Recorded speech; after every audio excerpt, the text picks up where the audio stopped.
Good morning बच्चों। आज हम लोग लैंग्वेज में लेसन 14 क्रिया यानी वर्ब।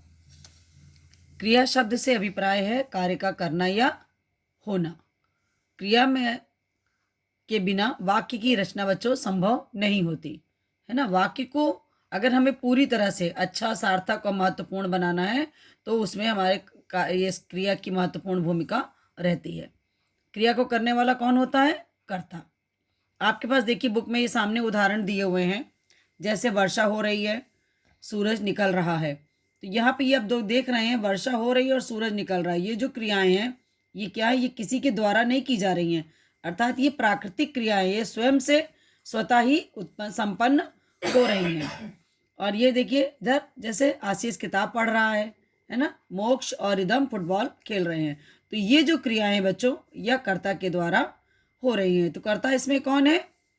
आशीष, मोक्ष, रिदम। तो उपर्युक्त वाक्यों में आपने देखा कि निकल रहा है, पढ़ रहा है। मैंने अभी आपको बताया कि ये क्या है? क्रियाएं हैं। ठीक है।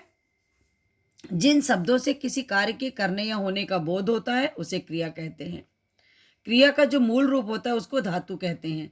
धातु में जब हम ना प्रत्यय जोड़ देते हैं तो क्रिया का एक सामान्य रूप बन जाता है। जैसे देखिए पढ़ धातु है, उसमें ना लगा दिया हम लोगों ने तो क्या बन गया? पढ़ना। बैठ ना लगाने के बाद बैठना। लिख लिखना। उठ उठना। ये क्या है? ना प्रत्यय लगने के बाद ये धातु का सामान्य रूप है जो कि क्रिया में बदल गया। क्रिया के दो भेद होते हैं। इसके पहले आपने कक्षा में पढ़ा था कि क्रिया के दो भेद होते हैं, अकर्मक क्रिया और सकर्मक क्रिया। अब आप पढ़ोगे पहले कर्म के आधार पर और संरचना के आधार पर। तो कर्म के आधार पर देखिए, कर्म के आधार पर क्रिया को दो भागों में बांटा गया है। एक होती है अकर्मक और दूसरी सकर्मक। सकर्मक में भी दो कर्म होते हैं, एक एक कर्मक होती है और एक द्विकर्मक होती है।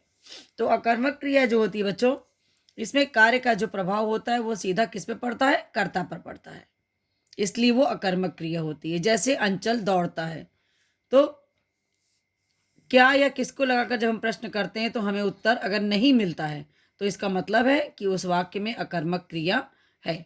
ठीक है। नेक्स्ट देखिए सकर्मक क्रिया।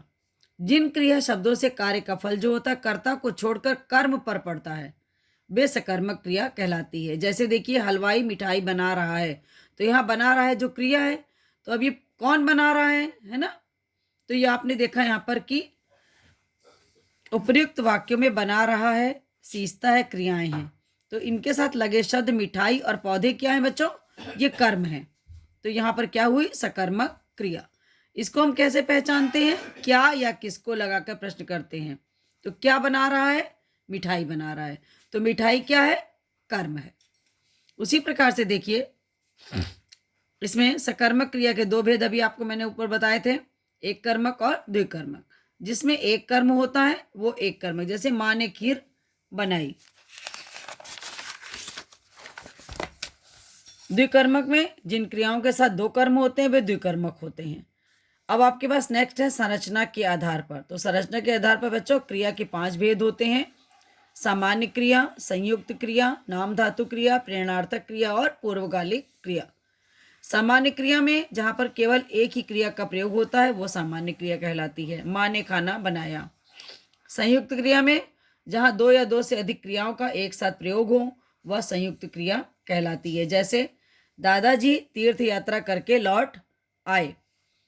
नाम धातु क्रिया, इसमें देखिए संज्ञा, सर्वनाम, विशेषण और अनुकरणवाची शब्दों से बनी हुई क्रियाएं जो होती हैं वो नाम धातु क्रिया कहलाती हैं। आपके पास सामने देखिए बना हुआ इस तरह कॉलम। इसमें संज्ञा वाले शब्द हैं जैसे रंग रंगना, हाथ हथियाना, शर्म शर्माना। उसी तरह सर्वनाम में जैसे अपना, तो नाम धातु बन गया अपनाना। इसी तरह से देखिए विशेषण में गरम गरमाना, चमक चमकाना।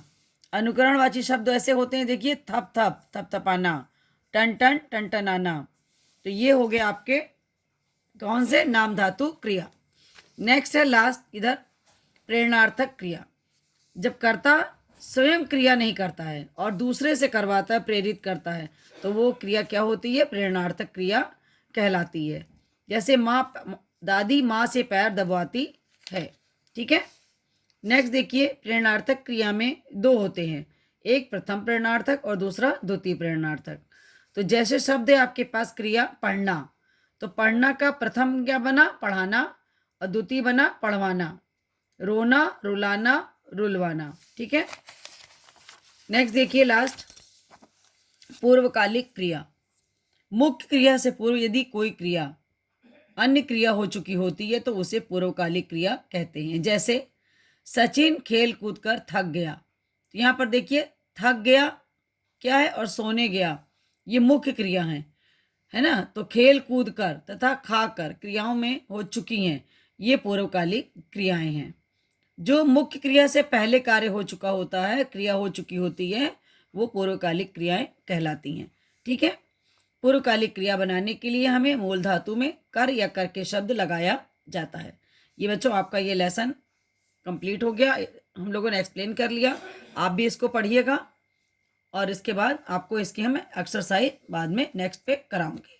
धन्यवाद बच्चों।